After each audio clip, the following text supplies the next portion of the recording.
You are listening to the Overwatch Rundown, a weekly podcast covering the latest in the esports scene of competitive Overwatch. Today is July 22nd. We are covering the semifinals of the Overwatch League Season 1 playoffs.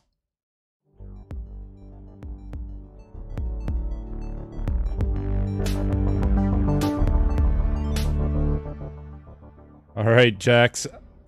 We are nearing the end of Overwatch Season 1. You know, it's being a road. We got to talk about the quarterfinals and maybe a couple upsets last time when we had the lower seeds go through back this time.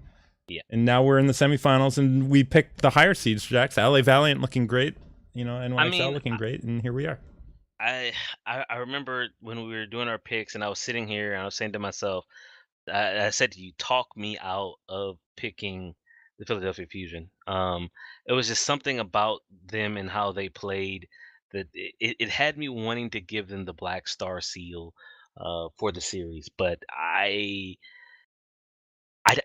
didn't have the confidence for it, right? Like I looked at what Chef Heidi was cooking and producing for the team, and while it looked good, it just didn't look like championship ready food. It was like quarterfinal food, definitely quarterfinal food. Semifinal food, I wasn't sold on. And then championship food, I'm like, Heidi, I'm not feeling it. So I relented. I said, okay, we'll go with New York. We'll go with LA Valiant, and we'll get our 1-2 championship. So we'll see. There's good reason for the picks. I mean, we'll go through those in depth, of course, but you know, the numbers, Jax. We're all about the numbers, and we've had more numbers come out as the competition between Overwatch League and maybe their largest competitor. Maybe competitor is the wrong term to call the Fortnite series when they're actually pulling in more numbers than Overwatch League Like at this 7 point. times as many numbers, man. I was impressed. And then one of our viewers pointed out to me, because Realm Royale, the other quote unquote hot battle royale game, they also had one of their first tournaments. It was a 100K tournament, and one of our regular listeners pointed out to me that the first place for that one, which was I think 50K split between two people, was more than what the contenders teams will get. Um, the winning team. And actually, I think 50K is that the entire prize pool for contenders? It might be. And if you go to say Brazil, or it's not Brazil, I keep saying Brazil. If you go to South America or Australia, then it's definitely more, since those two regions have the smallest prize pools, followed by the Pacific. Yeah, it's definitely an interesting thing to think about. I mean, I believe you're already saying in terms of was it the what do you call it? The Fortnite, as you hear the ice cream truck go by, hopefully. What time is it, dude? Are It's they in the actually evening here on selling the West ice cream, Coast. Lepalose? Or It's is it pretty chill. something, a little more illicit that they're You know, doing over there? it's great that the sweetness is here, and some of the sweetness is coming to some of the former Overwatch people in Fortnite because they're able to finally get a payout, unlike these contender teams would ever get. One of the names that popped up as because even though I don't play Fortnite competitive, I still follow it just because I'm into esports. And as the day went on, it was Friday. They had a major 500K tournament, and as the day went on, and people were finishing up their rounds, and I'm looking at the top five, and I see Reaver LOL. I'm like, Reaver LOL? No, that's not. So I go over to his Twitch page, and yes, it's Reaver, former Cloud9 Overwatch player, right? Hit scan extraordinaire Widowmaker, one of the original Widowmaker gods. And there he is, come pulling in, was fourth place. He got like $35,000 for 3 hours of work, Lepelos. And then I'm And for saying, himself, yeah. for himself. And then I come over here to contenders. Like I just clicked on a random region, say Korea, which is the same as North America and Europe, and the first place team gets 30,000. So for what they do the entire contender season, he gets in one day of work. I mean, I get it. Fortnite is a bigger game. Epic is throwing insane amounts of money at it, and I'm just wondering, are we come season two? Are we gonna see more pros say, you know what? Maybe enough with this Overwatch thing, right? Maybe let's go to Fortnite. And maybe if it's not pros, right? Maybe it'll be more contenders players or open division players who are Or trying to future. make a living with esports, and this doesn't cut it. Yeah, I think that's exactly the point I'd make too. It's the future of your sport. If you're not attracting the best players into Overwatch at this point, right? They're going into these battle royale games. Your quality of product is going to go down, and I don't care if the sponsorships feel good right now in terms of the organizations signing on to give you Yeah. money. That's great. You know, that's the argument that they've made. We've seen Noah make that previously. Yeah, I mean, every time that this happens, it brings me back to that Twitter conversation between Noah and Slasher and Mark Cuban, and I just can't help but feel that Mark Cuban, as much as I love Overwatch, Mark Cuban might be right in that there's only so much time that people can allot to esports, and if Fortnite is the big thing, then Overwatch might slowly be pushed out. But they're pretty much guaranteed a season two for Overwatch League, right? The contracts for Twitch have been signed. The contracts for everybody else, it's the money is there for season two. They're bringing in these expansion teams after season two. Lepalos, when they start to move to their regional areas and they have these regional games, then we really get a feel for what Overwatch, what kind of sustainability they have there. Yeah, that's definitely going to be interesting to see. Obviously, you know, if we're talking about his competitor too, Fortnite has had its issues. We're not going to go into depth about that, like things like cheating potentially and Yeah. laggy issues and all these other things, because it retains a relatively high viewership for this first one. Who I knows mean, what that future holds either. But I think the priority here to say is it has a big impact on the potential for future talent in Overwatch when the payment differential between those tournaments as an individual player greatly outstrip. And let's talk about this. How many times have we talked and complained about people that are boosting, and then you hear the stories about not having money, needing to pay something? yeah. Why would you go to Overwatch and try and compete in a professional level when the payout's better in these other opportunities for you? I mean, the So money in Rome Royale isn't sustainable, but Defran, very popular Overwatch player, former Overwatch League professional, he is one of the best at Rome Royale. And they had, what I said, they had their 100K tournament on Wednesday. I think he took third in that. He was second to Shroud, former C9 CS:GO player, hugely popular streamer, right? He was second to him by 1 point, but Defran made like I think $8,000 to $10,000 just for 2 to 3 hours work in Realm Royale. Now that money isn't sustainable because high res is just it's marketing money for them. But it's you just have to wonder: are more and more players going to be switching over? Like take I don't know if you remember someone by the name of Ginger Pop used to be an Overwatch professional. I believe support Um, player, I, if I'm not yeah, mistaken, support often exactly. Mercy. I was watching Ninja, who's the most popular streamer in the world, and I was like, wait a minute, Ginger Pop, I was like, is that the same guy? So then I went to his stream, and yeah, Ginger Pop, he had some old VODs of when he played Overwatch. He's now a Fortnite player. You see, so it's just someone here in chat, no, sorry, yeah, Nataku here mentions Eska and PUBG. Eska, who was streaming Overwatch today, but he makes his living playing PUBG.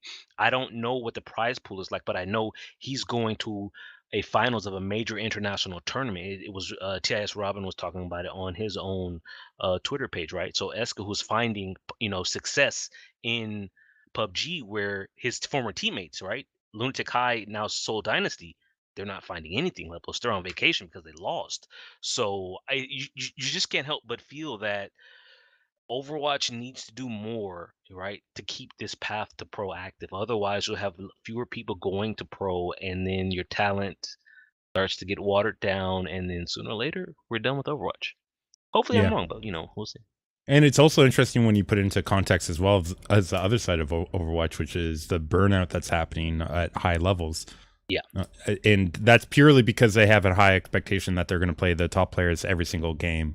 And there's not a reasonable management strategy so far put in place. And that sort of trickles down to contenders where you need to practice that much and trickles down from there too. But they're sort of being hammered on both sides. If you want to be an Overwatch pro, you don't get money on the one side up below you, and you don't get and time to really stop practicing either, like time to yourself or anything. So And since I am like that, I just went and clicked a few links, and I see that the PUBG Global Invitational is in Berlin this week, July 25th to the 29th. Lepalos, a $2 million prize pool, 400,000 for first place, and that is a tournament that Eska, former Overwatch professional, now PUBG professional, will be partaking in. So now there you go. the time you said it was in Berlin, so I guess it won't compete directly with the Overwatch League in terms of scheduling. of the finals, but I believe the dates are similar if I'm not Yeah. mistaken. It's Right, the so it'll be 25th to the interesting. 29th. So, there will, I mean, take Saturday, Saturday the 28th, when we have the second of the Overwatch League final games. Their PUBG will probably be going on at that point. I know Fortnite has another major. This is their skirmish series, so they have in the last 2 weeks, right? So they'll probably have it again scheduled for Friday or Saturday, where you get maximum viewership. So, Overwatch, the competition will be there. I think they will comfortably pull their 100 to 150K on English speaking channels, just because of BattleNet and Blizzard's own, advertising, and the number of people, who are on BattleNet or are on in Blizzard games that see it. But, you just worry about the growth. But hey, yeah, there you go. Yeah, and that just was a reminder too. We'll get into this shortly into the semifinals, but the finals are on Friday, July 27th, 7 p.m. Saturday, July 28th at 4 p.m. Eastern Daylight Time. So Yeah. that's 4 p.m. Pacific and then 1 p.m. Pacific here Let me ask you for something, our Lep. PST Since we're folks. talking about dates and schedules like that, what do you think about this playoff format?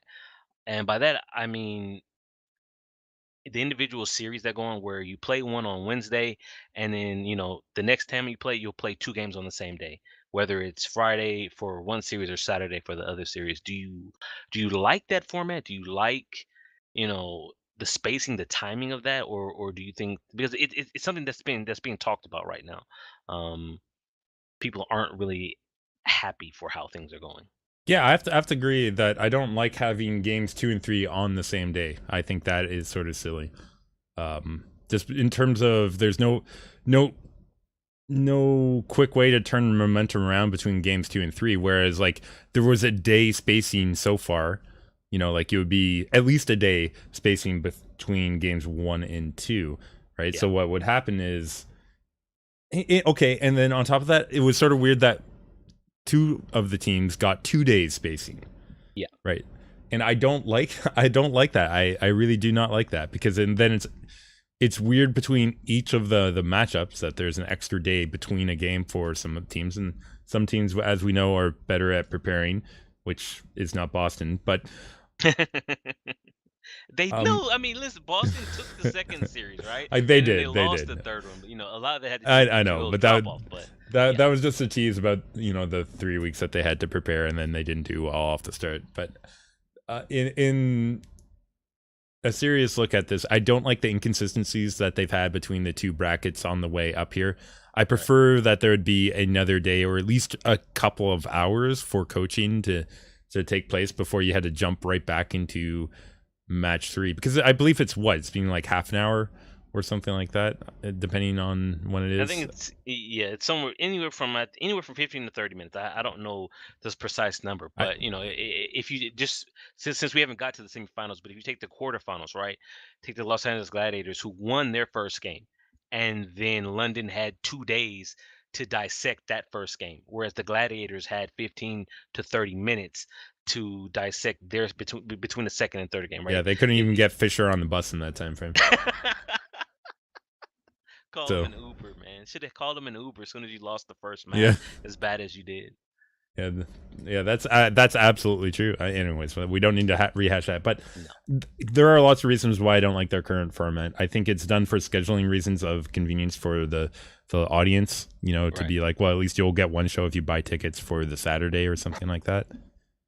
But I don't think it makes that much sense. Now they are doing it again for the grand finals, and I think we might as well talk about that.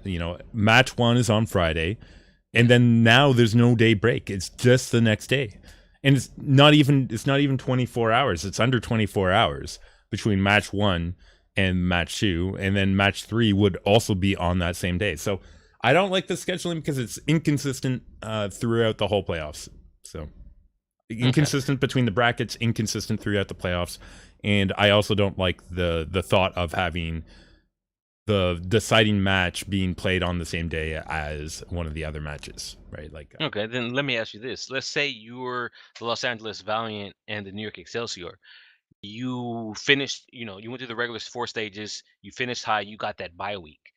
Are you happy that you have the bye week now? I mean, your opponents, um, Philadelphia Fusion and London Spitfire, they've gone through a full series on the current patch. They've been, they have game experience and scrim experience are two completely different things. So if you're New York and you're Los Angeles, are you worried that your opponents have more experience, or are you comfortable going to the semifinals with you're like, okay, we earned this bye week, we had an extra week to rest, we can now look at the footage of these two teams. We've got tape, whereas they don't have tape of us. So there's a good and a bad. There's a trade off there. So Yeah. which side do you fall on? Personally, I find the breaks too long, and I'll go back and maybe look at every start of every first week or two of the stage, and you'll look at most teams being able to potentially keep matches that they shouldn't stay close in, keep them close, right? And what I'm trying to say there is almost every team has a slower start to a stage, and the meta isn't fully developed. But maybe it's not the meta isn't developed, everyone hasn't adjusted. And so for a team to have multiple matches under a new meta, in this case we have Hanzo coming in, I think despite having footage out there, you still have the advantage because you've been on stage with that. Your players understand the pressure. They've been there for the pressure. They've won a series. Puts them in a pretty good location. And unlike traditional sports, particularly ones that have high physicality that involve injuries, like say football or hockey, resting for an additional week doesn't give you that much of an advantage over rest, right? Okay. I would say I would prefer in those concepts overall to be able to play more often going into the playoffs, the way that they set up playoffs. And Jax, we can talk about this if you Let's want. get into it. Do you want, if you want to get right into the semifinals? Because the other thing I was going to mention is the patch differences, and we've talked about it, but it really bothers me, the patch differences between first stage, second stage, third stage, fourth stage, and playoffs now. Like completely different patch.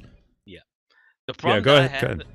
no, it's just that when you try to make the comparison to traditional sports where a team who finishes the high in the regular season, they have this bye week. Okay, it's fine. It's an extra rest week, right? Everything's fine.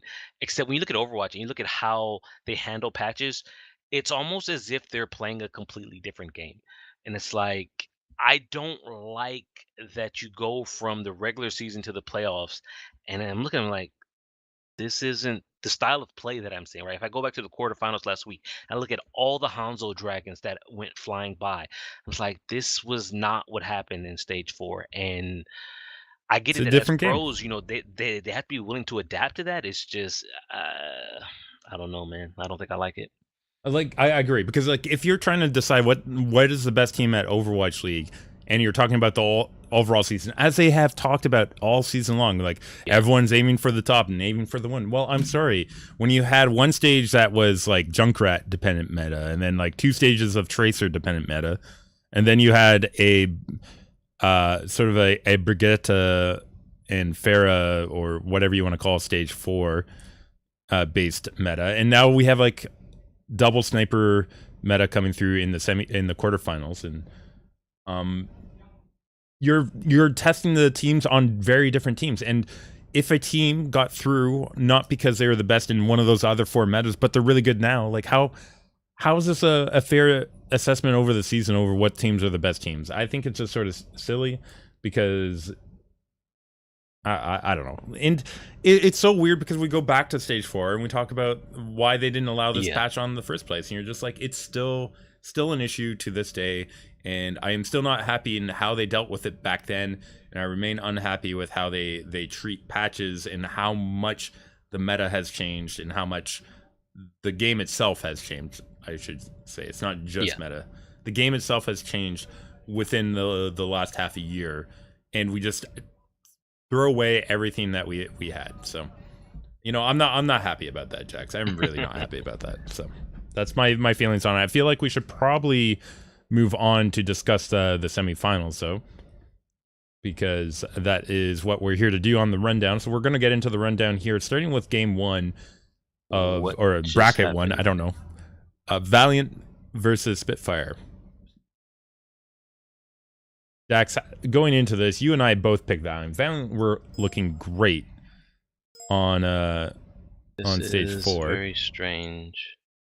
Hopefully Jax can hear me all right, but he seems to be having some issues with sound. I am going to keep on talking a little bit about the Valiant setup here until he has things sorted. Yeah, get the team peak sorted here. But listen, with the Valiant going on against Spitfire here, it was one that we had both picked Valiant to win for very good reasons. Their stage 4, they looked incredible. Obviously, they won it as well. Wow, that's very strange. All right, sorry about that. I had Hopefully Jax is back, technical but difficulties, man. yeah, no, it's okay. Listen, we're pretty fluid here on the show, but that's okay. We're gonna keep on going, Jax. I was talking about Valiant doing well in stage 4, in general, in terms of why we picked them going into this series. Right now, it's hard picking things on a Sunday, Jax.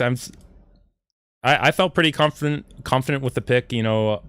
Spitfire obviously did well to come back from Gladiators, and we did also line out for our thoughts on this, like where we thought Spitfire could do well and potentially have a good game against Valiant. And well, let's go ahead, go through some of the match here of what we saw in game 1 against the Valiant. Yeah. And it starts off well for London. It starts with Junkertown, if I'm not mistaken, and they end up, most importantly, London had a very good attack time, or sorry, not very good. They managed to get the completion there, but more importantly, they defended pretty well in that second stage there and end up holding there for a 3-1 victory over the Valiant. And that's exactly how you want to start if you're the underdog team coming in against the team that looked best in the quote-unquote current meta. Okay, so you know me, Lip, right? I love my numbers. Thankfully, Winston's lab is on point. They have numbers for all the semifinal games. I'm completely shocked by that. I don't have to go to my phone and the Overwatch League app. I'm not gonna give you everybody's number. I just want to give you two people's numbers. You've got Profit, right? Because you looked at last week in the quarterfinals. You saw the difference that Hanzo made to these teams. You see the presence that he has, and you go to Prophet, who played a lot of Hanzo for London, and on Junkertown Yeah. he finished with a +10 elims to death ratio, right? +10. So then you go to Agilities, his counterpart for the Los Angeles Valiant, -8 as a DPS. Lepalose, -8. The Yeah. lowest, sorry, of everyone on his team. Yeah. Everyone on his team.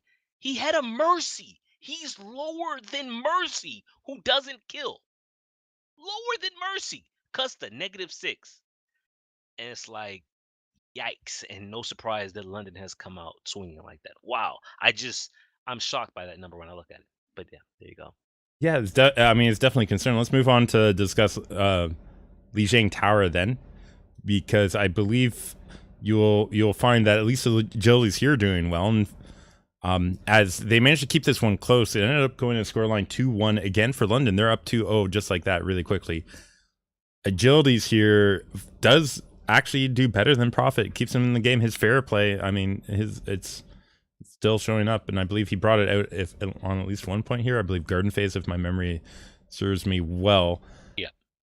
And that allowed them to keep it in it, but not enough. London just had a little bit more depth of roster down the line. I'm particularly looking at the tank line here. I mean, Gesture and Fate were pretty comparable, but let's talk Fury versus Space right now. Fury looked pretty good in the quarterfinals. Here, I think you start to see him looking even better. In fact, at a level I haven't seen Fury, or haven't noticed Fury during the regular season as much as he was standing out. Sturdy around this point. I noticed him. Is just here I'm noticing that he's dying a lot less than his counterpart Space for the Valiant. What are they playing? They're playing a lot of Diva. When you see a Diva, one of the things you don't want to see are a lot of deaths. One thing that I wish I had here as a stat would be like mech recall percentage. But looking here at a -3 elims to death for Space and a +8 for Fury, it's like, even though I don't have that number, it's pretty clear to me that Space is dying, right? When a Diva loses her mech, you want to be able to get right back in that mech. For Yeah. him, he's going right back to spawn. It's like Custa, I'll meet you back at base and I'll taxi you out because you're my mercy. It's like, I mean, that's good and all, but you would rather him not die as much as he's doing here.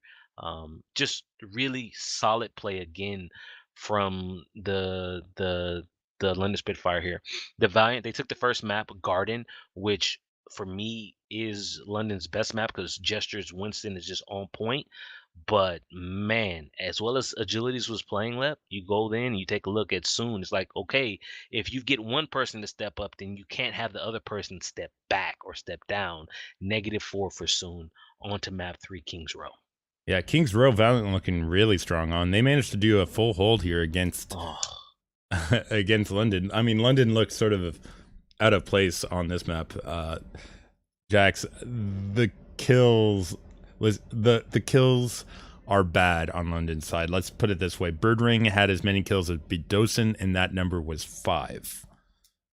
So they were in trouble. yeah. I mean, again, you can't play every map perfectly. There was no, cute strat like they got hit by the Gladiators last week. This was just execution. If you think about Overwatch League format, they play 2 games. They have a break, halftime break. You go back, you talk to the coaches. Ideally, you want your coaches who have been watching to strategize something to make those adjustments to tell the players to adjust. The Valiant did it here, right? They come and okay. They don't want to give it up like the Gladiators did. They don't want to go down without a fight. They're putting up a little bit of a fight. We go into map 4, Hanamura. In the Hanamura Jax 2CP draw on B point Hanamura. I think there's not really much else to say No. about that. It's And you can Hanamura, defend dude, that well. like- There's like the one strategy you can do variations on if you don't get your snowball, and you execute or you don't. Defense there did well, and let's be honest, both defenses did well to hold out. Just didn't get anywhere though. So here, let's move on to Dorado, which is map 5 / actual map 4, I guess. And here, London able to cap out, but Valiant held in the final. And they were sort of lucky to get it to the final area, if I remember. They struggled in order to do so in the second phase particularly. They almost were unable to. But there just wasn't enough for them in order to get through that third phase. It's a very hard third phase to go, and you never want to be in that position. In fact, Valiant's defense there almost held themselves earlier than the final phase, but then they ended up losing that final fight and allowed London to make it through. But with how London looked on every map that was not Kings Row, it was not a surprise here to see London take the first matchup in the semifinal 3-1. I mean, I'm looking back at the numbers now for overall elims to death throughout all the 5 maps. If you scroll up on the page that we're looking at here, and Fury, just what a game that he had, 39 and 17, with positive 22. You take a look at Prophet, 55 and 27, and you compare that, right? So you compare Fury's 39 and 17 to Space's 30 and 29. Okay, it's not a positive 22, it's only a +1, which is a bit concerning for mainly a diva player. But then you go to agilities at 42 and 41 compared to Prophet's 55 and 27, and you start to wonder why, like, what's happening here? Like, how is it that Prophet is able to get so much done and not die? Or you go to Soon, who finished overall. Like, I remember watching this live, and the thing that kept coming back to me is like, wow, Agilities is having a really bad night. Agilities Yeah. is having a really bad night. And then you afterwards, right, when you get a little more context and you look at these numbers and you're saying, wait a minute, Soon finished overall with negative elims to deaths, and he's DPS -2. Like that just can't happen. I mean, it just can't happen. Yes. So the Valiant, they have a lot to work on. Yeah, that's not true. And they only have a single night. But listen, as you're hearing the sirens go by, they were in trouble as well. Let's talk about game 2, Jax, because the trouble gets worse. I mean- listen. Unplanned, unplanned radio like intermission here. But honestly, they were definitely on life support because Dorado map 1, London comes out, and we're right back where we left Same off. thing. It's another the same thing, 3-2. dude. Yeah. Incredibly dangerous to start off this way, and by the numbers again, it's Soon and agilities are struggling, right? Like Yeah. when you look at space being tied with agilities for the number of kills on that map, and soon almost being half of that, you're lucky to at least get your two scoreline on that portion, right? Like, And then you go from there, right? You're talking about the DPS. Let's talk about the tanks, right? Let's take a look at Fate here. -10, Lepalose. -10 for yeah, Fate on yeah. main tank. I still can't I- believe they managed to complete as much as they did yeah, on that attack. But anyways, I mean that's sort of strange to me. But London doing what they needed to there, and then we're on to Oasis Jax. Is this going to be listen? London did win on Oasis previously against LA Gladiators. They may be trying to get under the curse that everyone okay. knows them You, as a you bad Oasis, and you here can't they say that, are. right? Like I take you back to that weird composition Coach Depe for the Gladiators had them play with Sure 4 on, they ran Lucio, Mora, Soldier, and died horribly. Yeah, So, that was the Gladiators kind of gifting a win, gifting confidence to London on a bad map. So the Valiant aren't happy about that. But then the Valiant, as Custa pointed out, right? Custa was very vocal after the Gladiators lost, who was talking about, listen, London has been mediocre all season. We've been good. You can't just buy into London, right? They had one good series. I mean, it's good that they had it, but he was like, we're the LA Valiant. We've got our wings out and we're flying high. Yes, I know I mixed that up, but I did that on purpose. But here, Leplos, you go to Oasis, and what were the numbers again? I'm just gonna tell you. I'm just gonna tell you that Agilities had 2 kills on Oasis. On Two which kills. submap of Oasis was that? Uh, if I had to guess, Garden. Oh, wait a minute. You mean two I kills mean, total two across kills all? total. It's hard to know where he got the kills. They might have just handed them to him. I mean, he tied Nuss for the number of kills that Nuss got. Nuss is playing Mercy. And Nuss's Mercy got 2 kills, Oh, he which also played Lucio. Okay, okay. yeah, Um. but I mean, it's not just agility. It's a Fate again, 1 kill, Oh, right? So we talked about Soon going quiet, and now we have the other DPS going quiet. Nobody's falling on. When we said the Valiant can do well, it was going to be Soon popping off that we trusted him into doing, and Agility's stepping up to the plate as we know he can do. And unfortunately, they're trading off doing well, and that's not what you need to do in order to win. Like we've seen teams do this in the past, and it's a sure way to not find victories, and that's what was basically going on. We're on to Eichenwald Jax, and Eichenwald, while it did last a while and Valiant did their best to try and stay in it, I go again and I look at Soon's numbers, and I can tell you one of their DPS was silent, and this time it was again Soon. As this one goes to London, who were able to hold out, I believe, yeah. the distance that they needed to, or sorry, the percentage that distance, I think, right? Yeah, it was distance. That they needed to in Eichenwald in order to win this one against the Valiant in a 3-0 victory. And just like that, Jax, Valiant, we picked Valiant. They're down in 2 games. They didn't even Listen, take one I can series. go back. Like I think after this series, someone was like, "Well, this didn't age well," and it was the clip of Custa Yes. talking after the Gladiator loss. And if when you watch that, you just feel the hype for the Valiant. You believe what he's saying. You're drinking the Kool-Aid. I mean, he talks about when people are talking about bird. Like the big thing that people are talking about were birdering. They're saying, "Listen, birdering is on fire right now," and he's like, "I'm not worried. I've got a Frenchman." Yeah. He had Soon could faith. do that. So the person he didn't have faith in was agilities. And I go back to the Eichenwald you're just talking about. He finished 12-12 for a solid 0, which I mean it's not negative, but damn, a 0 that's not gonna cut it. And then you go to Soon, who map after map. When I'm watching this live, I'm looking at what Profit is doing and how much Profit is doing. So I make the direct comparison, as I was saying earlier, to Agilities. I'm like, what is Agilities doing? He's playing so bad. Again, Agilities didn't play well, but Soon you played very bad, son.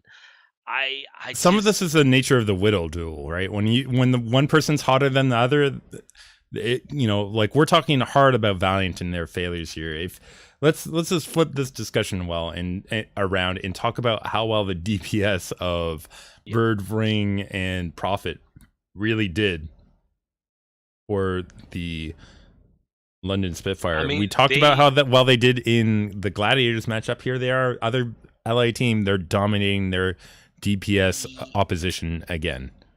we wondered, you and I, about consistency, right? Because that's one Yeah, thing that this team has not been throughout the season is consistent. Stage one consistent. After stage one, you never knew what you were going to get. And so now we've gone back to back series where the DPS consistent. And as I look at this, as I look at the numbers for everybody, as I listen to what the analysts are saying, and what I saw myself, you go from a meta or metas throughout the entire season, right? Where supports were key, where tanks were key. And I'm brought back to DPay benching Fisher. And while I don't want to get into the drama there, it's like what Reinforce talked about when he picked London. He felt that this is a meta where tanks are punished, right? So aggressive tanks are punished for being aggressive. And you've got Hanzo who's got a boosted storm arrow and your tank dies. And so if you're taking the tanks away from being the carry, if you're moving away from your supports being the carry, then you come to the DPS. And then you come, Lepalos, to what you and I have been talking about for the last 5 minutes with this series. Soon and agilities and the lack of output there. I mean, this is if you look at the overall stats for this second series that they played here, -7 for agilities, -11 for Soon. You can't win, man. It's impossible. When DPS are so important here, Profit +23, Bird Ring +14. It just snowballs from then on out because you go to Fury +23, Bedosin +17, Gesture +10. The only one negative is Nuss, as it should be, because Mercy doesn't really get eliminations. yeah. And for the LA Valiant, Lepalos, those wings have been clipped. Absolutely. I think we had discussion prior to the series, including from Custa's like remarks that he was saying after as well about not being scared about Spitfire, where he mentioned he didn't seem that supremely confident about Agility's Hanzo as he was about everything else he said, and I have to agree his Hanzo was not stellar play, but I don't think that's the end all be all. I Again, we mean, come back to a whittle dominated meta. I think overall, the right? Like, the the bird ring being dominated on the Widow's a thing. The yeah, problem then for the Valiant is once he switched from the Hanzo, you look at agilities, his hero pool. When you stop and look at it, it's not that big, right? When him and Prophet both started flexing, or when Prophet went to the baguette, or agilities went to the baguette, you give the little check mark to Prophet. The only hero where I think you can comfortably give the check mark to Achilles would be Farah, but this isn't Farah's game, right? Farah yeah. wasn't, Well, he you brought know. out the Genji too, and And again, what happened? Then yeah. Prophet would go to Baguette, and you're like, "You want Well, to pull a that gets Dragon a Blade check on mark me, to. son? Yeah, Sit no, down." it's And that's pretty. literally what happened. He sat down because he was stunned. Yeah, I'm not surprised to see that happen. We've seen that happen time and time again against Genjis right now in the current meta. Like there's sometimes you can get value off of it, and I agree with that. But yeah, struggling here against Prophet. Prophet was on top of reading his Genji really well I in mean, this look, matchup, and it's not surprised that they won. Jax, I want to move on though, if that's okay with you, to the Excel versus Fusion game, which is the other side of the bracket, because there's some differences for sure, but there are some similarities when we can talk about meta and Excel. Some people accuse them of sandbagging, trying to hide strategies, and I want to get right into the first game here because I believe it's in the very first map. I was, as you know, busy doing stuff. I want to double check the heroes played because I remember you mentioning, and I am looking Levelos. at right here. Levels. I can do you one better. Let's not even talk about heroes played. Let's look at starting lineups for the first map here on Dorado. Jonak, Mono, Pine, Arc, Sabolbi, Meko. What did I just left out? Libero. Where is Libero? Libero's on the Coming bench. coming into this, right? Interesting stats. Libero had played more Hanzo than anyone else in the league, right? Even when you add in quarterfinal games, which Libero wasn't a part of since they had to buy, he still had played more Hanzo than anyone else in the league, Lepalos. Yeah, Yeah, I mean, we both mentioned that we were expecting great things out of his um his Hanzo. Uh, Jax, I'm just gonna cut this down for the first day and say, looking at when Libero did play, he did get to come in for 2 maps, and he did play Hanzo on one of those maps. On the other map, he played Pharah. Yeah, he also played Tracer on that second map he played as well. So didn't even play Hanzo on that one. I mean, This let's just do the scores, right? Like I don't think we did scores, right? So you yeah, start yeah. out on, what did I say? It was Dorado, right? Dorado. 3-2 Dorado. Sorry, Philly on Dorado. 2-1 Philly on Oasis. 3-1 Philly on Eichenwald, Leplos. The New York Excelsior have just been 3-0 in their first game in 3 weeks. Yeah, that's got to be a big knock against them, and it did not look good when they were doing Let that. me ask you something. You you saw, right? We only had the quarterfinals, right? We don't have a lot to work on when it comes to, this patch and this meta, but you see the heroes that work best. Now, I have to ask you, I'm looking at what the New York Excelsior played on Dorado. I'm looking at what Sabobi played because in this meta, when you want to have your Widow and then you want to have your flex. If Pine is playing, Pine is your Widow, and that puts Sabobi on your flex. So then you say, okay, well, what was Sabobi doing? He was playing Tracer, Leplos, Yeah, in this meta. He went from Tracer to Baguette. I mean, sure, Baguette works in this meta, but she too is but countered that at times. yeah, and that depends on what the other team is playing. Because if you play a Exactly. Baguette and there's a Fair up, and you have no one, like your Pine is getting pretty well. I don't want to say handled, but at least pressured by the opposing Widow of Carpe. Lepos, this is how you know he was pressured. He played Genji, Hanzo, McCree, and Widow. He didn't know what to play because nothing was working. And when you look at the numbers here, it worked somewhat for him, right? A +8. And then you look at Sabobi, a +4, and then you start to wonder, like, wait a minute, if both their DPS players are positive, then what happened? Because compared to the last series we talked about, where the Valiant DPS players were having negative games, you have positive games here. And then Well, you come not over, you look at this EQO, right, on Dorado, 0. You look at Carpe, +2. So the DPS players, Lepelos, for the Philadelphia Fusion did worse. If you look at it by the numbers yeah, for this first map here, they did worse and they still won. yeah. And it's like, And not only that though, you want to getting further into it. Jonak is still Jonak. He has some yes. of the better, well, like some of the better performance on his team still, and your DPS aren't doing that horribly. The only concerning number is Meko at a -1 because you don't want your diva to be negative. But this goes to show you that Overwatch, it's not just about the kills, right? Yeah, I mean, sure, you absolutely can not. get all the kills in the world, but if you're not pushing the cart, if you're not getting the kills at the right time, because I take you back to that final third where New York pushed into the final third and then they stalled. That's when Pine was switching to all these heroes trying to figure out what to play because they couldn't get over that last little hump, man. And here you go. First map. I mean, by the numbers, they got the kills. They didn't get the results. Billy with No, the there you go, man. yeah, Flips, they threw bodies at the payload and it worked. It doesn't often work. It worked here. I mean, So Fusion had a good first A defense on theirs, but let's go ahead and talk about the next map, Oasis. yeah. On this map, Jax, this ended up being a pretty close one again overall, and again the stats are fairly comparable if you Okay, so look you said across the board. Libero did come in Libero on for this map, Sabobi on this second map. Okay. yeah. So now we're gonna see the Excelsior's Hanzo player get to work. No, we're not. We're not going to see his Hanzo on this one because he's busy playing Farah, which does make sense. And then you have Pine's Widow, and then Pine is going to play the Hanzo, and then they're both going to play Tracer at some point. I believe Pine pulled it out as like a last thing. I think Libero played it seriously for a little bit there, and they were not impressive. And not only that, they also allowed the Genji from EQO to come out and do some work, I believe, at one point there as well. This was a this map was, as I said, it was a 2-1 here. Ended up being pretty close overall, but again, Philadelphia finding the edges where they need to, and I have to be concerned about NYXL because if you talked about a team that formerly had all those edges going for themselves, it was NYXL. So 2 I maps mean, up, we're on to Eichenwald. looking at this again, it's just, I'm not gonna go into it. It's just more of the same. Yeah, Where by the numbers, the Excelsior got more kills. And so you're looking at this, and now if you're taking technical skill and fragging ability out of it, and then you're starting to play positioning and focus, like who are they killing and when are they killing them?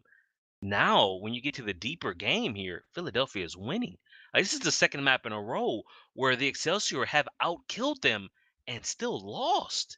And at that point, I'm saying if you're out killing them, then what kind of shot calling do you have, right? What kind of ult tracking, the timing of everything. And these are things that, scrims and preparation and teamwork, which you should have. I'm not used to saying, New York, are you not ready to play? But you said we're going to Eichenwald map 3. It's a game point now. So, okay.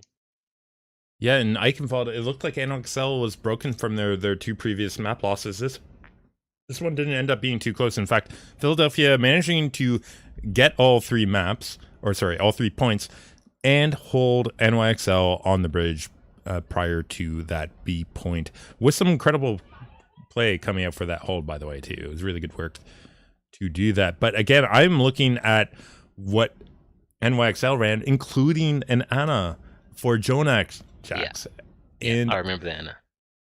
it's, well, I understand it coming out. It's just, it's so weird to see that coming out of NYXL, and I don't feel like it did them. I mean, it did all right. He had a good sleep here, I believe, on EKO at one point, Hanzo, Yeah. to get a kill, and that allowed them to start pushing out of that, pushing up through Castle, if I remember that way, because they were struggling with that for a bit. But it's just Fusion were too much momentum by this point. Like, they're Fusion has, a lot of experience on Eichenwald. They played the heck out of it in their previous years against Boston. Yeah. Since we've turned this into a numbers podcast, I'm just going to say everyone for the Philadelphia Fusion on this map had a positive elims to death. That is including Neptuno, who was 5-4. Or, I take you over here. The key number for me, Jonak, 2-14. Jonak, 2-14, Lepalose. When yeah, is the last time you've NYXL. seen when's the time you've seen these kind of numbers out of him? Like, it's mind-boggling. Or Mono -5, or Libero -4, and the only one who was positive, Sabobi, at a +1.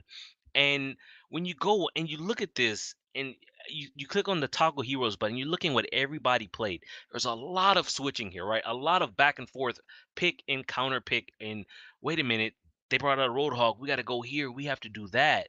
Yeah, And outthinking themselves, I think, is what to play. Okay, so let's 100% talk about. outthinking themselves, Lepalose. I want to say the following things about their compositions that they had at different moments. Okay, so we had 3 different players play Tracer at different points. We had 2 different players on Baguette. Those are the big ones for me. We had Jonak playing Ana as well as Roadhog, and he was one of the Tracer players on top of his Zen as well. Libero himself had 5 different heroes. Yeah, I'm a little concerned with their approach to Eichenwald here. I'm not surprised in considering that they lost on this map The as thing, badly as they so did. now that this series is over, and everyone talks about Wizard Young and Pavane, the coaches for Excelsior, right?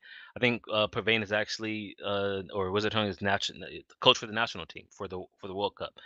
All these accolades. Everybody says, they can afford to take stage 4 off and play Minecraft because of how strong just how strong they've played so far throughout the season. And then you come here and you start to wonder, are they still carrying those sandbags, Lepelos?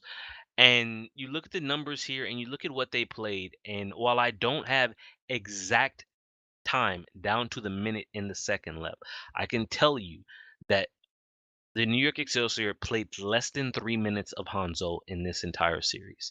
Libero played less than 2 minutes of Hanzo in this entire series. This is the guy who previously had played more Hanzo than anyone else in the league so far. And now, when you get to the point where Hanzo is dominant, you don't run him. And you look at what they do run. You see Sabobi playing so much Tracer on Dorado, and you're like, did they not get the memo that she's not really it right now? And then you look at it and you watch it and you watch the series and you say, wow, they're playing in an old meta, Lepelos. They're still playing around their Tracer. They're still playing around Jonak. And that to me was the biggest weakness that they have. And right now, I take you back to the quarterfinals or even in the semifinals of between the Valiant and London. We saw a number of those single support compositions, which means that Jonak's spot on Zen a little bit surplus there. You don't really want him on there. And yes, he did flex the other things, but he didn't flex very well, right? The team didn't look prepared at all. You talked about what five? Let me see. It was five different heroes for Libero on Eichenwald, four different ones for Jonak, four different heroes for Sabolbi, and it's like they're just grasping, trying to Yeah. find something that works here, and nothing worked here. And Jax, I'm going to say I felt pretty bad right from the start about NYXL watching what they pulled out there because I When was they not brought out impressed. the Tracer on Dorado, And you're right from there, saying I didn't like this series, and watching them lose this one in a 3-0 was not surprising. I want to keep this second series a little shorter, so we're gonna go with the score first, and then we can get into details after we go through each of the scores. So second series, it starts on Junkertown, 3-2 Philadelphia. Move to Lijiang Tower. NYXL do well. It's another close control point, or sorry, not control point, a capture point series where it's a 2-1 for NYXL this time. Kings Row goes Philadelphia in strong fashion. Jax, it's a 3-0 for Philly here against NYXL. And then we end up on Hanamura, which NYXL able to take this one after Philly couldn't get a good attack they didn't get a on single tick on B point. B Yeah. point. Again, 2 CP, right? And then Dorado, we're back to Dorado for map 5. And again, this one was close again, but not coming out. And I believe didn't we actually see where did we see the Doom? Was it this time or the last time we saw Doom come out on Dorado? I think it was the first time, and it's not Yeah, he marked. doesn't even show at all here on the hero. Yeah, it doesn't pool. show, but he brought it out there, and it was definitely questionable, and so I was a little confirmed about that. But I just wanted to go through that because Philadelphia able to win this one 3-2 in the second series, and while it was close and a lot closer than the first series, I still didn't feel good about NYXL going into this, and I was unchanged in that feeling watching them even take maps off of Philadelphia Fusion.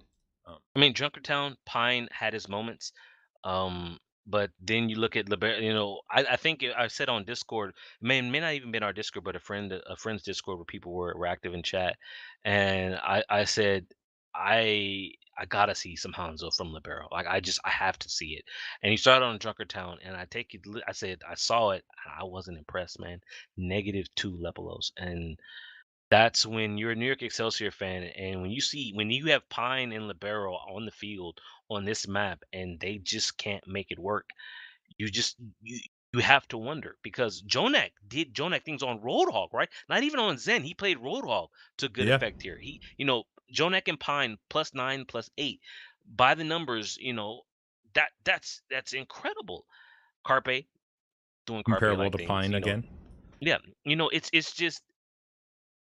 It's almost as if they've forgotten how to play as a team, right? They're getting kills, but the teamwork overall just isn't there. Mono, -4. Like, I'm not used to seeing Mono punished like this. And it brings me back to what Reinforce said, about why the Gladiators didn't play Fisher or what we're seeing. He doesn't even have to say it with what we're seeing here.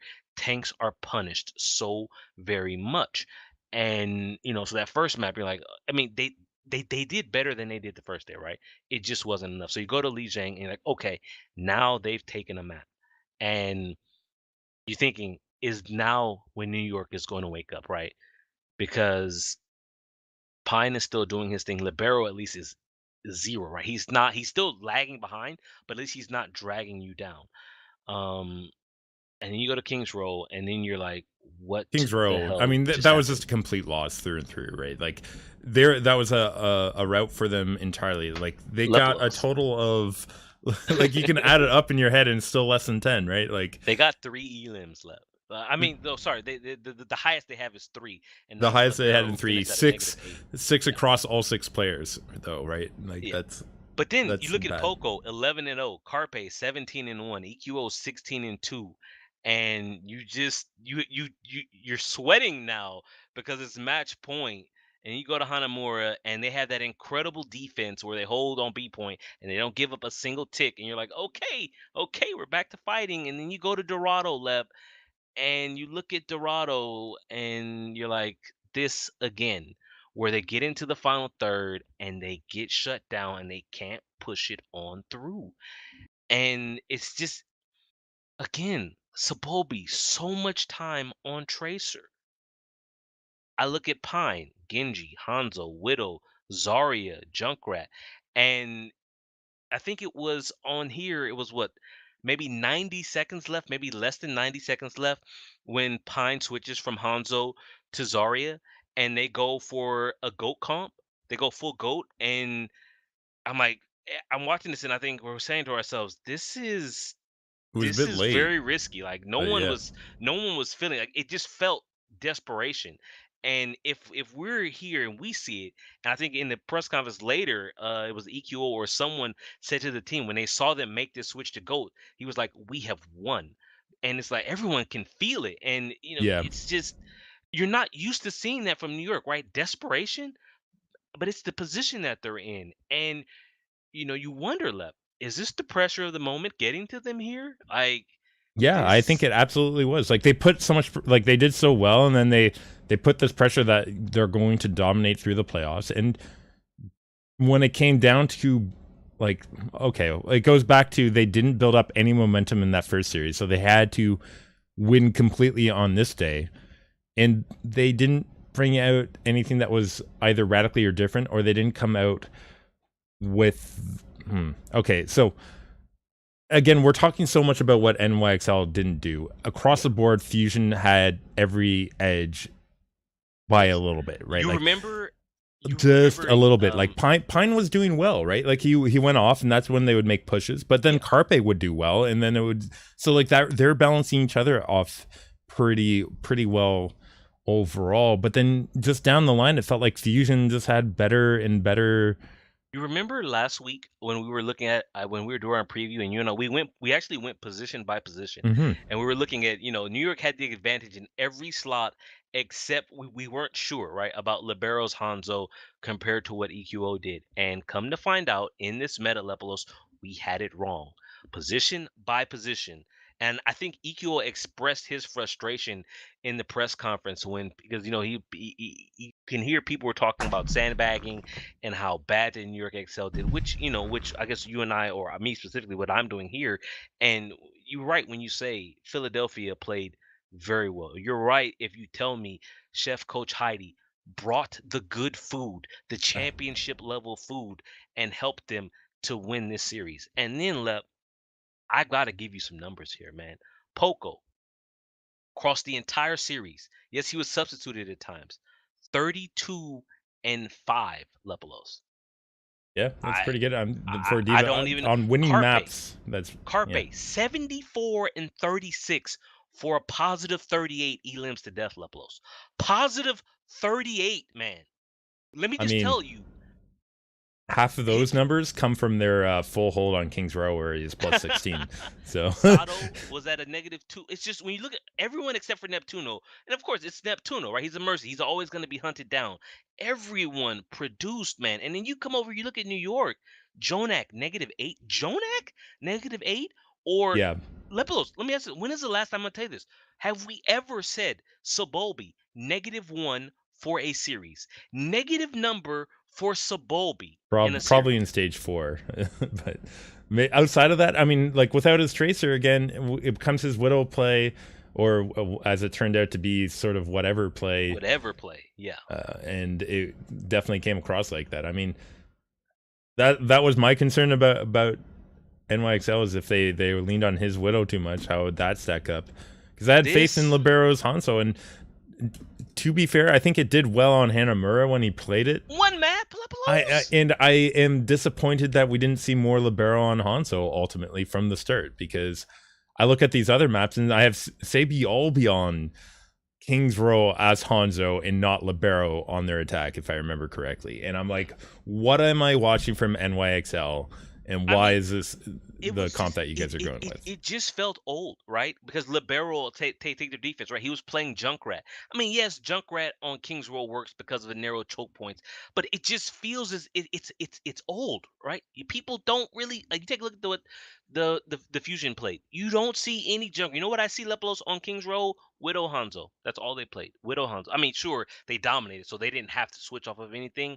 Yeah, But if you take across any of the series, we haven't seen that much Junkrat. We've seen so much more Hanzo.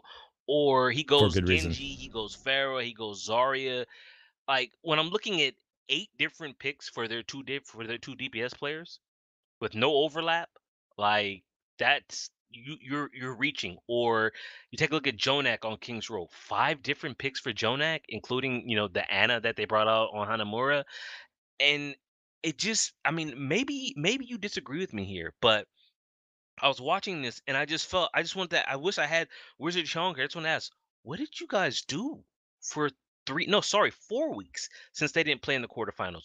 What did they do in the month they had to prepare? Because when you watch this, they weren't prepared, Lepelos. I mean, they still have the raw mechanical skill. We see that when on certain maps, they actually outkilled the Philadelphia Fusion, but they still lost. Yeah, that's concerning. Anytime you see stats like that, you got to be What concerned did they with do, Lep? your team's plan and your team's cohesion in terms of recognizing when Minecraft? to Did they go engage to or the not beach and engage. fill sandbags? Maybe no, I'm concerned. I'm concerned with what happened there. I do want to give credit though to Philadelphia because okay, so I'm going to say one negative thing about Philadelphia, one concern I have for them moving into the finals. That is, for me, Boombox is still not comparable to Jonak, even in a win, Right. right? But And despite right that, they now, did so well. Bedosin is playing very well, dude. Bedosin is playing very Mm. well, so So you we're can't. yeah, Yeah. we'll get into that prediction in just a moment, guys. But I did want to say one other thing about this series. The Janus prediction, I said I believe once per series, and if it goes five, probably two. But I'd have to Yeah. check the maps. We had one in the first series. He came out for one map, and two in the second series when we went five. So at least I can make one prediction. Unfortunately, it was a useless one, but yeah, no, we got I that mean, going for us, Jax. props to Philly here, right? Like I know I've been talking a lot about New York. It's just because that's the story here.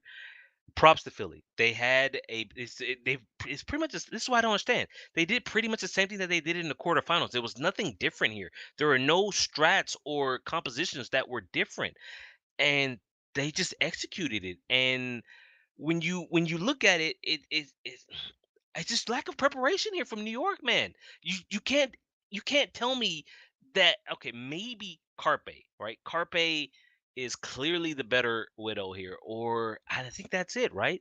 Carpe Yeah, is the better widow, and right now EQO is the best Hanzo. Like we had that question mark is what can we expect from Libero's Hanzo? And if you don't not play very him, much. So if you give them both the DPS, right? If they're better at the DPS, then does that I guess that offsets any other advantage New York might have had? yeah, I believe so in the current meta for sure with the double sniper because you get enough damage that tanks are punished if they jump in, so tanks can't make up that difference anymore.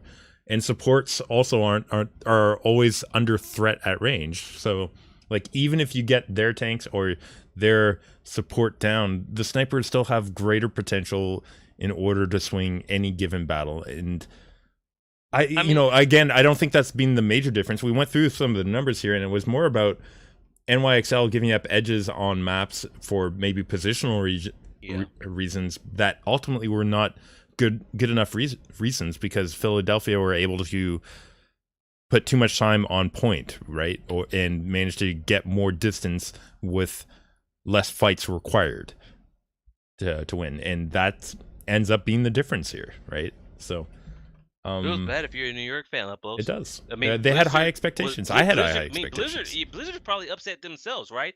This grand championship is in New York because New York was so dominant throughout the entire league, throughout the entire season that you're like, okay, you know what? If New York is going to be this strong, let's just have the finals in New York.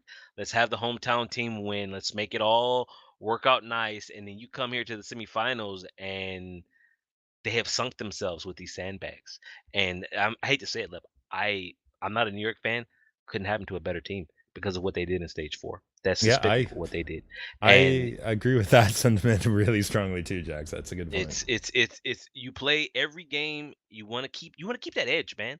Like you go from a stage 4 where you took it off, you lost the stage 4 finals to a month here, and the only thing you look at like, well, were they happy? Like they had the same game plan, right? They were still basing everything around Jonak, and we're just gonna, let Jonak carry us to victory, or Sabolbi on Tracer, and it's like Yeah, this didn't meta didn't hit happen. them, right? Because one, they lost Sabolbi's Tracer, that's a carry.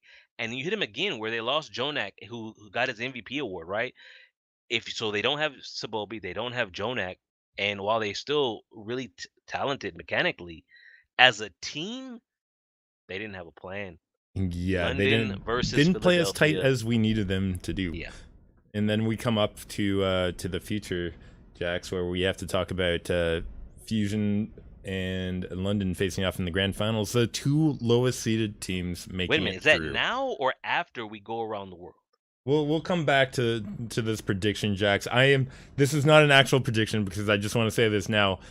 Just a reminder: both of the lowest seeded teams have won all of the playoffs games. So clearly, by that standard, Fusion are going to take it. This is not an actual prediction; it's just by the Okay. numbers. Something to Uh, think about during the next 10 minutes as we run through these worldwide contender scores. yeah, we do have a lot of contenders to run Every through, week of we'll have a course. lot of contenders, Every Lepalose. week, and Every week. there's always some. I believe we outlined some good things to pay attention to. I can't remember off the top of my head which ones those were going to I actually be. watched some contenders this weekend. Not it wasn't even the games I said I was gonna watch. Those was other ones. But yeah. All right.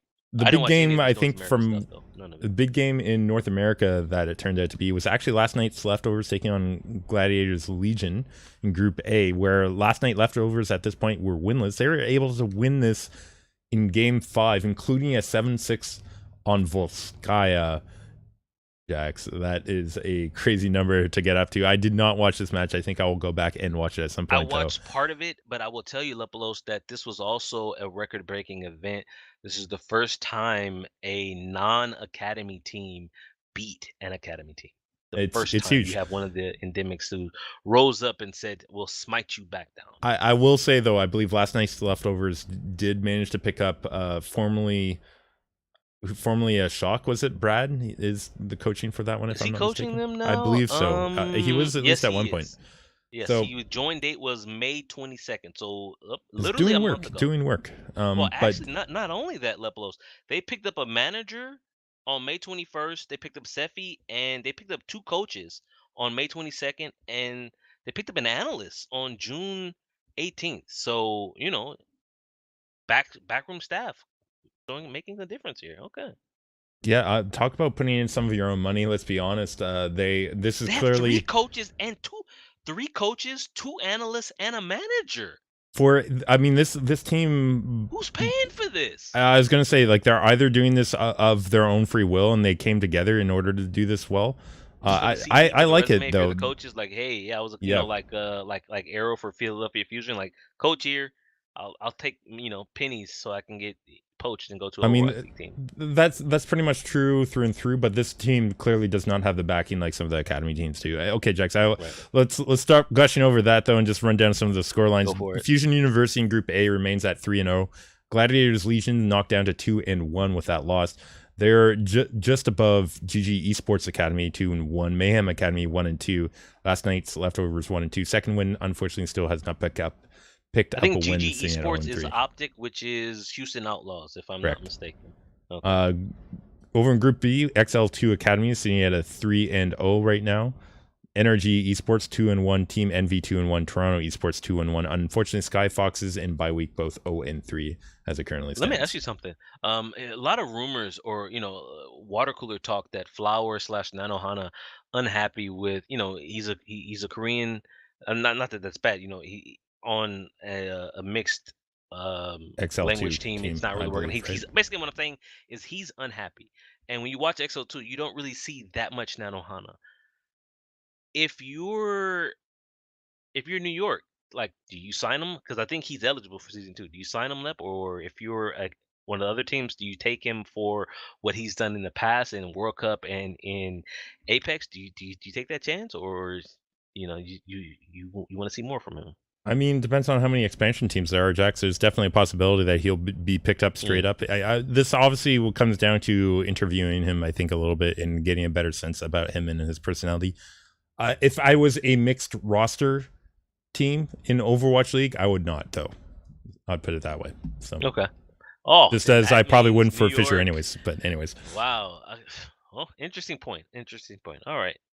there's On another to team. you. You know, there's going to be at least one more fully Korean roster coming into the Overwatch League in whatever expansion. I'm not going to guarantee it because I don't have the contacts like other people would. I think it How has is that not been likely. leaked? Like, what's Slasher doing, man? How we not have any He's confirmed busy cities, man? defending himself from all these people trying to take his good name on Twitter. Okay, I would Slasher news. All right, all right. let's go ahead though and talk about European Overwatch contenders.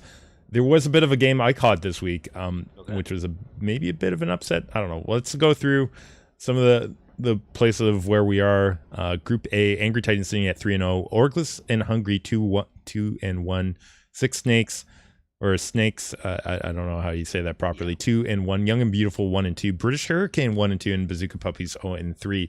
We'll say Bazooka on the Bazooka Puppies front. The management has given players permission to shop themselves around, and that team is being gutted as we speak. Listen, I feel like Bazooka Puppies has been always in a Every season, shelter. They've every been season, Lepalose. they've been in the dog pound forever. Anyways, maybe it was a bit of an upset for Six Snakes to take this over British Hurricanes, though. I don't know. We'll have to see how that plays out in the future because British Hurricanes, I thought, did well. I mean, they've lost to Young and Beautiful now and Six Snakes, so they're not looking like they're doing so hot right now. Lepalose, they were the season one contenders champions. Exactly, and now they've lost to, I'm sorry to say it, two middling teams. It's the meta. All right, it's a different meta, man. It's we have now seen it, right? Where you take the two best teams in Overwatch League who were unable to adapt and win in this current meta, and they're okay. So now it's just gonna you see it in contenders and you see it here. So looking at it, could they miss the playoffs? Yeah, absolutely, they can. Well, Right hold on, now, they're when not before in we the go, who do they playoffs. play next week? Oh, they play Angry Titans, who's number one. Yes. If they It, lose left, they could miss the playoffs here. They could absolutely, and not only that, they play the second place team right now in their final week. So they'll like Orglis and Orgulous and Hungly are second place right wait a now, minute. tied for And again, tied because for the second. team who they want to pass, Young and Beautiful, who do they play this week? They play Bazooka Puppies, who have already lost 4 players. They've been poached already. They may not Yeah, even have a roster to field Lepalos. it could be a yeah. Wow. It's definitely interesting to have a look at British Hurricanes' chances They here might because not make it. They it might looks not like they make it might here, struggle man. here. Okay.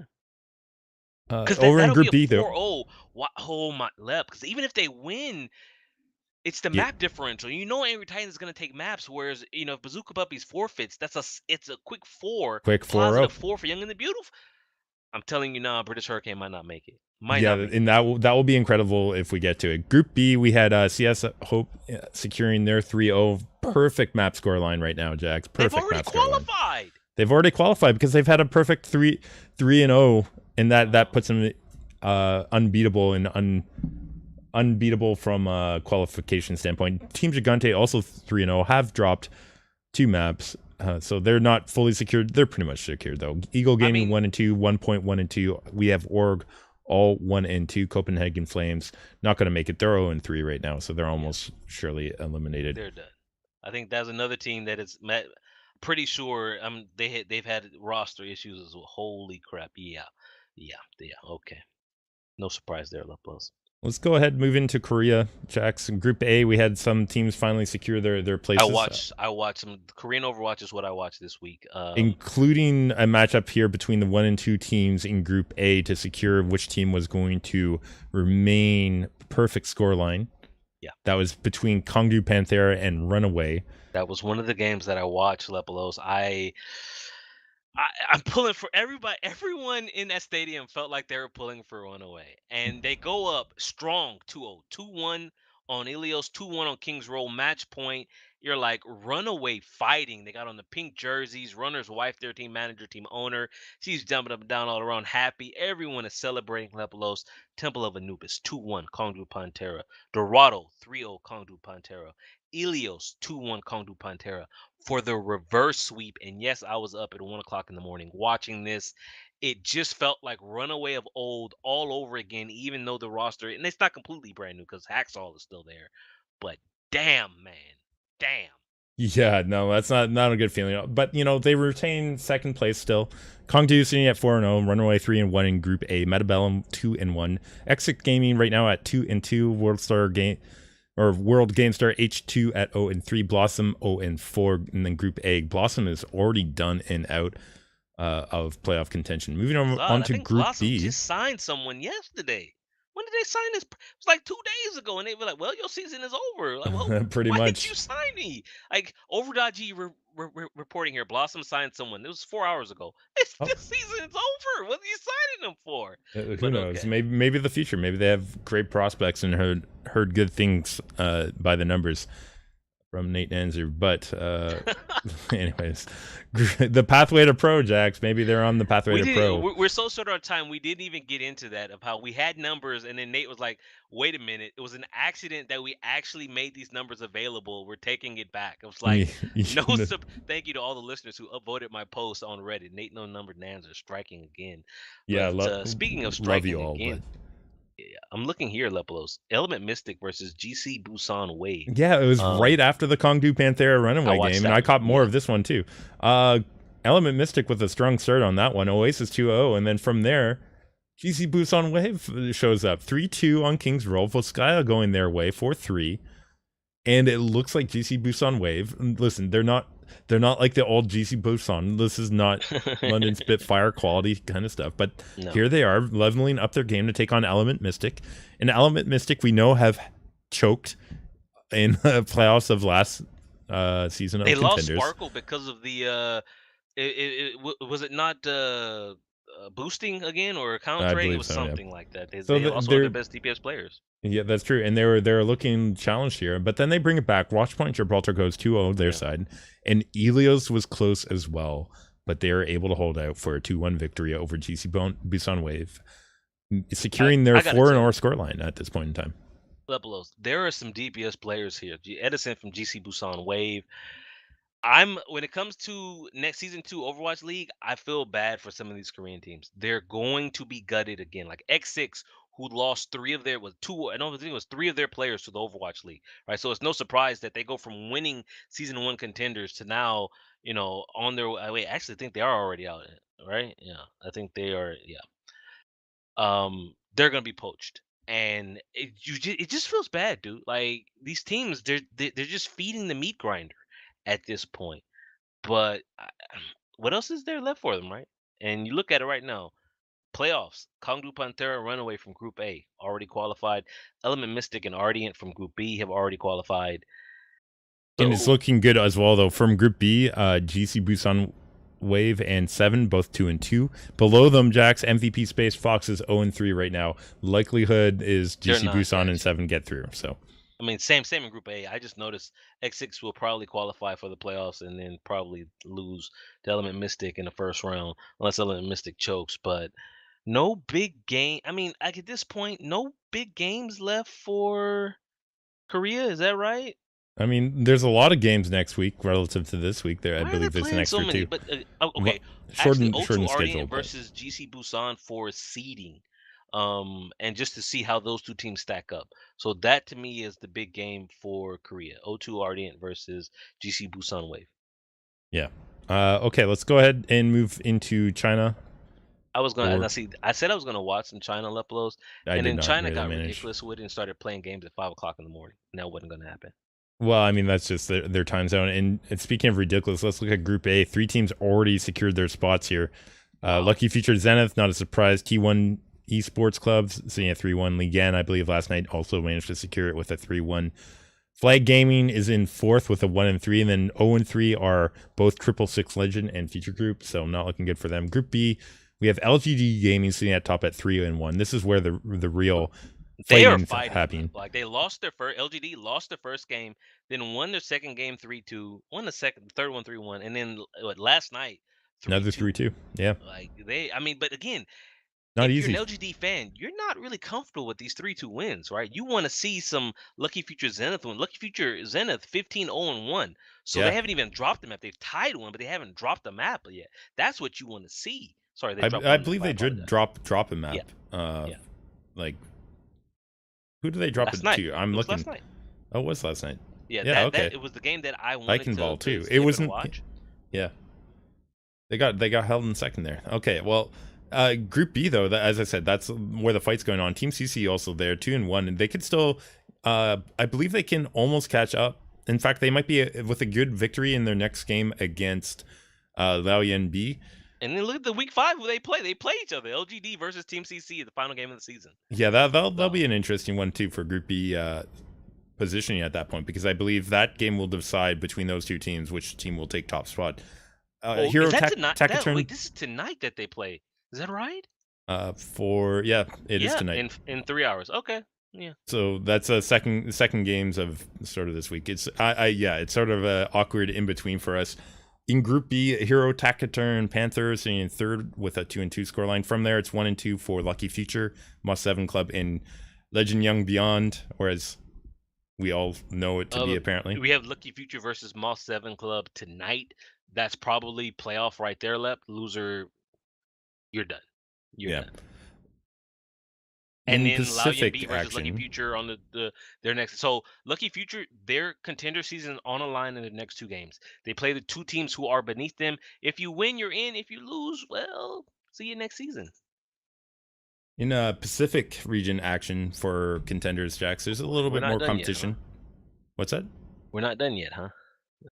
We're not done with all the Contenders. No, we have 3 more regions to go through. Holy crap! So we're trying to move through them quickly, Jax. Starting with Pacific here, a lot more action. Sitting at the top right now in Group A, we have 3 teams at 2-1. 3 teams 2-1 in Group A. That's Monster Shield, KR, Talon Esports, Machi Esports. Did I say 3? I meant 4. EXL Esports sitting at 2-1. 1 and 2 is New Paradigm, and then unfortunately Mega Esports still struggling in this region. With is this just middling play, Lepalose? Is this not the definition of middling play here? I mean, I said competition. I was being kind, Jax. In Group B, we have 1 team here showing pretty strong. It's the Japanese. I don't know what has happened to Pacific, dude. Cyclops Athlete Gaming sitting at a 3-0. But behind them, Xavier Esports and Hong Kong Attitude with the 2-1. I want to double check. Have Hong Kong Attitude played Cyclops? You can look. Yeah, they did. They got 4-0'd, Jax. They got 4-0'd by Cyclops Athlete Gaming. They are looking like the strong team in the region. In fourth place we have Nova Esports at 1 and 2. Blank Esports also 1 and 2. Lepalose. And Incipients at 0 and 3. And I know you want to talk about Blank. What is this Blank positioning, Lepalose? Oh man. I guess they started from a new slate this season. They're on the outside looking in. Their next game on the 27th is Blank versus Nova, who holds the final playoff spot at 4. That could decide red for alert here, Lepalose. Definitely concerning stuff if you're a Blank fan. Because then they play Hong Kong Attitude, who is the third player. You're likely not going to win that game. Let's be honest. Lepalose, they're done. I mean, okay, if they lose to Nova, they're done. Like yeah, right absolutely. Now, it's too close to call, but it's getting closer to being back able to be called. Australia, man, relegated. And speaking of Australia, though, let's go through Australia standings. Group A, Sydney Drop Bears sitting at perfect scoreline 3-0. That's not dropping a single map. Not drinking a single map. How are they not qualified? Enough teams are close that they could still take it on map scoreline.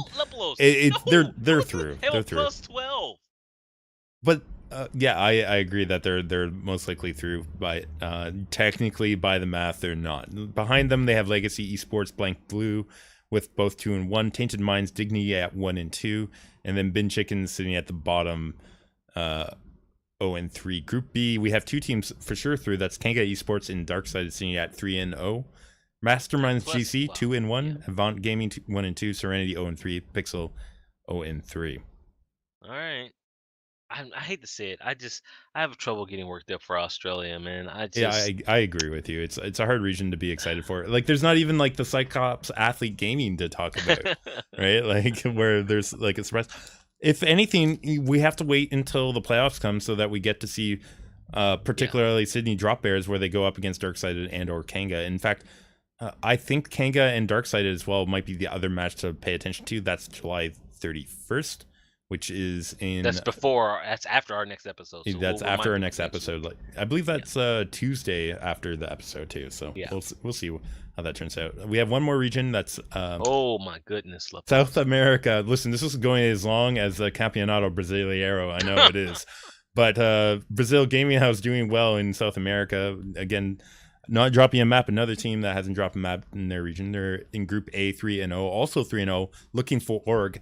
Jax, there's a lot of teams here in contenders that have names like that. And that's a little concerning if you're When on do the they pathway to play? pro, that these people aren't August. really finding that Why is their path. schedule so far about? What is? I'm looking at. Are you looking at this schedule? Why is this all? Never mind. It's There Brazil. are, It's South America. I'm not surprised, dude. After the Campeonato Brasileiro, I'm no longer surprised by the scheduling that goes on in this region. Not at all. Breakdown Gaming, Nocturnes Gaming in Group A, and Revolts Esports Club sitting at 1-2. And down at the bottom, Caverner Esports still winless at 0-3. Group B, we see more competitive play, as I call it, Jax. Isers Gaming 2-1. Black I will Dragon say I Esports, watched today was Hephaestus. Isurus. Yeah, Hephaestus. today it was Isurus versus Black Dragon. They played today when I got up. Isurus dominated. It was a 4-0. It was on broadcast.gg. Ham Tornado Lepalose getting some Oh, broadcasting that's work good. there. CT Hurix getting some analyst work there on that on the broadcast.gg. But yeah. We should give shout outs to those guys. I appreciate the work that they do. I'm It just really glad we helps have us. English casting now for these regions. Blizzard was like, okay, we're not going to pay you much, but we'll let you cast. So, sure, Yeah. it's something. So It's you can something. earn that sweet casting money. I know. Listen, I hope they don't spend it all in one place. I can understand having to work on a budget here on the Overwatch Rundown. We're in Group B, though. We're talking about 2-1 teams. That's Isurus, Black Dragon Esports, Hephaestus Esports. Down at 1-2, Pain, 2Kill Gaming, and Predator Esports. As I said, competitive and or middling region Hephaestus was or pushed group. to 5 today. I didn't watch it because that has something to do. It came on after Isurus versus Black Dragon. Hephaestus versus 2Kill went to 5. Hephaestus did pull it out. But looking at this, like right now, just looking at this, I hate that we won't the looking for org versus Brazil Gaming House game probably won't matter. Maybe for seeding purposes, that'll be the only reason why it matters. But looking at this Brazil Gaming House, are they just gonna run over this region again? Like, is someone going to step up and I take it from them? don't think so, Jax, but That's we'll let you guys know if anybody will actually have some competition when it comes down to the playoffs as well. But that's it for the rundown portion. We do have a very short preview to get into for the grand finals, um, which are obviously between the London Spitfire and the Philadelphia Fusion. I already made my prediction, Jax. I said it before. Are you Lowest. sticking with it though? Am I sticking with it? Okay. Um, I'm going to go back to what I said when we were talking about Fusion, and for me, okay, there's a couple things that we need to talk about. We went through position for position when we talked about Yeah. Philadelphia and New York Excelsior, and I think largely you would feel pretty similar about the Spitfire versus Mm, Fusion game overall. I feel like I think I almost want to say the only ones that really matter are the two DPS and then your flex support because flex support is not just Zen now. You're and you're I'm literally going from glad you Zen said to flex Roadhog. support Yeah. though, because we have to talk about Boombox versus Bedosin in my Yeah. mind as being one of the major differentiating points between these two teams right now. And while I like Boombox on some like his ability to flex, I'm not comfortable saying he's at the same level as Bedosin is right Yeah, but now, then Philly takes it a step further, Lepalos. Well, they'll bench Boombox which I do and bring like. in Hotba in that slot on maps where they just want to roll with solo support, right? They'll run Volsky, I Hotba. believe, right? That Yeah, is one and what we've they, seen do okay, that. look at map 4 of the. Wait a minute, is this right? Are they actually going to potentially end? I'm surprised the map 4 Volskaya, which can end in a tie. That's interesting. So just for those who are wondering, game 1 will be on Dorado. Game 2, Oasis. Game 3, is that Eichenwald. Game 4, Volskaya. Game 5, Junkertown. and the fifth set, six, the tiebreaker is what? Elios, I think. It doesn't matter Uh, what it is. I doubt it'll make it that far. I thought Nepal's were Nepal. Yeah, there you the go. You are tiebreakers if correct. they need a six map if there was a draw. Yeah, this is difficult to pick, obviously, because you're talking about both teams coming from the lower seeds in all of their games so far, and their DPS duos on both sides really hitting the mark right now. And it's I hard to mean, know in the Widow battle which one will be feeling it on the day of the actual play, because we've seen clutch play now yeah. come out of Bird Ring and Carpe. Now, we've known that to be out of Carpe in the past, but we have seen both of those Widow players go quiet. If we want consistency right now, Carpe is the better of the two widows. For me, Carpe is the better of the two. If you want to go to the second DPS, then you're looking. It's the problem there is EQO has the better Hanzo. I think has the better Hanzo. Prophet has the better flex.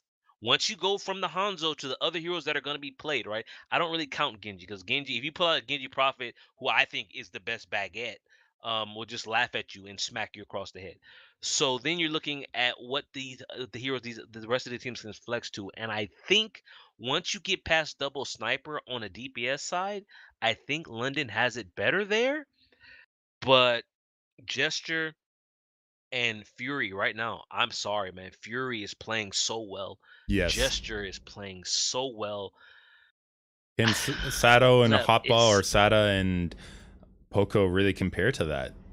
I mean, And they had no, they it's not that they're playing bad. Like they're playing very well themselves. It's just London, they have something about them right now. And then Leplos, I go and I look at what Chef Coach Heidi is making for the team. I just put it there in the chat. Off to her Twitter here. Off to the finals, but first we celebrate with a fusion meal of Vietnamese filet au poivre. And this looks this looks fantastic, right? Like this is championship level food here. Now the cake that they had, that's a little bootleg cake. Um, but the meat, right? The meat, the sustenance that keeps you going. Steph Heidi's bringing it. If she's going to New York with them, Leplos, if she's taking the chef knives and she's going to the market and the produce, and I don't know if I can go against this. I don't. Do you see this piece of meat here? Do you see the shine from the glaze that she's put on this here, Leplos? This is fantastic. your food arguments always This is do. I fantastic, do Leplos. appreciate this is a really hard one to read because again, we're watching another series that's going to be, at least in my mind, defined about at first take will be how well the Widow's comparing. Because if one Yeah. Widow gets tilted, this whole series is done immediately, and it will look horrible for whatever team has that The quiet problem for Widow. me is that Birdring, keep having flashbacks to Birdring of stage 2 and 3, where he was actually injured in stage 3, and Yeah, even in but stage 4, Birdring was the best. I gotta go with Philly, dude. Like yeah. Carpe is bringing it, man. He is bringing it. He's bringing that fire, and then EQO, it's uh See, I'm going with Spitfire, man. You got Susie, little Suze taking care of her okay. team, moving I them mean, all in together, doing the AMA, looking at doing all the this, work. Firing all those excess Spitfire people that they didn't need. Doing the hard thing that who are they they've scrimming required of right her. now? Who are they Uh, scrimming? these are really National good questions. teams? Who knows? Probably some contenders teams. It's hard to know. Uh, I mean, if you're London, you don't want to skin scrim your academy team because it's terrible. Yeah, British no, that's Hurricanes true. levels. They're bottom. I mean, Philadelphia Fusion contender season 1 champions, doing But pretty well. So I will say as this this year's, though, yeah, in terms of London, though, right? Like when you look at who they went up against, they just went up against the team that was closest to the current meta that won that stage. Like we're talking Valiant, and they just utterly destroyed them. you know what? That is something to take in mind. Like if you take their path to the finals, you have Boston and New York, neither of which look like they were prepared to play in this meta, right? Neither of them look like they're ready to play. When you look at the Gladiators, they have their own, like the Gladiators at times look like they're ready to play, but they weren't because Fisher wasn't there. And the Valiant were just literally outplayed, right? Like Yeah, the Valiant were ready to play on this meta. They just couldn't hang. Jax, are Lepos you is are take. you I mean, I get it. suggesting that London Spitfire escaped from LA? God damn Well done there. Okay, for those of you listening, London is a perfectly fine pick. Like, yeah, I think you can go either way here and be fine with it. It's just right now, Philly has got this little star shining above them, and it's not because of the food. But I get it. I 100% get why you're picking them. They are a Yeah, really good team. This meta is fitting them very well. But I'm sticking with the Philadelphia. I didn't take them. I didn't take them against New York. I'm taking them here. I'm taking them here. yeah. Well, I've got. As I said, I'm going with the Spitfire. My team for the finals, at least, Jax. I sort of was on the fence at the start of the season with them, and I remain on the fence with them here. I agree. This one's going to be close. Fusion could be right, and it's hard to make one pick, but got to say, I like Fury. I like what they did. I like their escape from LA. I've got to go with Spitfire for the I grand mean, like finals. one of the key things that I know you're looking at sniper battle. I'm also looking at tank survivability That here. is what I I'm was one thinking. Gesture and Fury have done a lot for this team and has enabled the team to do a lot. Like against Sure 4, Gesture was in his face and shut him down. I think a lot of Soon's problems were the tanks of London and what the pressure they exerted on him and didn't let him get settled. And I think Philly might be ready to deal with that. So here's the deal. If Gesture and Fury have good games, London will win. If they have bad games, Philly will win. This is what I think. This is what I think. We'll see. Yeah, I agree. If Boombox as well fails too hard and goes quiet again as he did at the start of the season, that could be I say another. There's Boombox so is many really pathways to impressive, win though. and lose here. It'll be Yeah. interesting to see what happens. I have a feeling, though, like what we're gonna see is I'm not sure if we're gonna have close games. Like I have a feeling that one team's gonna get tilted, and from there it's gonna be momentum that carries the I mean, other if team if through. But okay, I could be let me wrong ask you there. But this: if you're Blizzard, you're a little upset. Not upset, but you're a little disappointed at the semifinal games, right? Like oh yeah, they weren't very competitive. I mean, we talked about this in terms of not like maybe recently, but when we talked about the format of the playoffs when they released what that format was going to be, we Yeah. both talked about this concern of having multiple series as your setup because you can end up with like games like we just had with the London Valiant, which are pretty much one team completely dominant over the Yeah. others, and you're just like, why did we have to play two games for this? So I'm not sure, It's odd. Like I'm the not set fact, on see, it, but this is one of the like how we saw badly this they in beat the Valiant. Contenders, How right? badly they beat the Last year. Valiant is why you're almost tempting me to take them because the Valiant, they came in with the plan, with the meta plan, with the confidence, Yeah, they and had that they Custer still swag. got smacked down like that. But we weren't the only ones, right? Bryn, he said he was gonna eat a jersey if Philly beat New York. They had it all planned, right? They were going to go over to the Philadelphia Fusion House. Chef Coach Heidi was going to cook a jersey for him to eat. And then what happened, Lepalose? The lawyers get involved. They says legally we're not going to let you do this. They shut it down. Like, sorry, It's I'm copped looking at her out. Twitter right now. Sorry, guys, legally I cannot cook poisonous clothing for Brent. This is I, what she said on her Twitter. The to be doctor fair, then from Brent's Twitch page, he's like, yeah. Then the Philadelphia Fusion doctor suggested that this wouldn't be a good idea, and so he can't do it with the Fusion. But you know what he said? He says, I'm still gonna eat the jersey. So stay tuned for that. Hopefully, Bryn, passes it safely. yeah, She can't. She's legally she can't cook poisonous clothing. at least maybe not on stream or at their team house or whatever. But and yeah, no, as a person in the media, maybe you can't do that in case he does get poisoned with it. So, Yeah, yeah. well, their remarks generally have been greatly strained. So hopefully they strain out that shirt and jersey for Bren. I am glad though that at least we're coming to the end of season 1, but I'm also glad that we're here at the end of this podcast, guys. Make sure you do follow us on Twitter at OW Rundown. I'm at Lepalose. He's at Jax_Blake. Live Sunday nights, 9 p.m. PST on Twitch/Lepalose. Find us YouTube as well if you prefer that for podcasting at YouTube/Lepalose too. You can find us there. Jax, do you have anything else you want to end this one off with? I do apologize. There will be a section in there where I lose all my audio and I'm talking to myself trying to figure out what the problem is. And I forgot my mic was still active. So yeah, you might hear that. Leplos is still talking about whatever he was talking about. I couldn't hear anything. I'm definitely going to be doing some work to try and cut that out. But you know what? I'm not cutting out. It's the music here that is playing right now.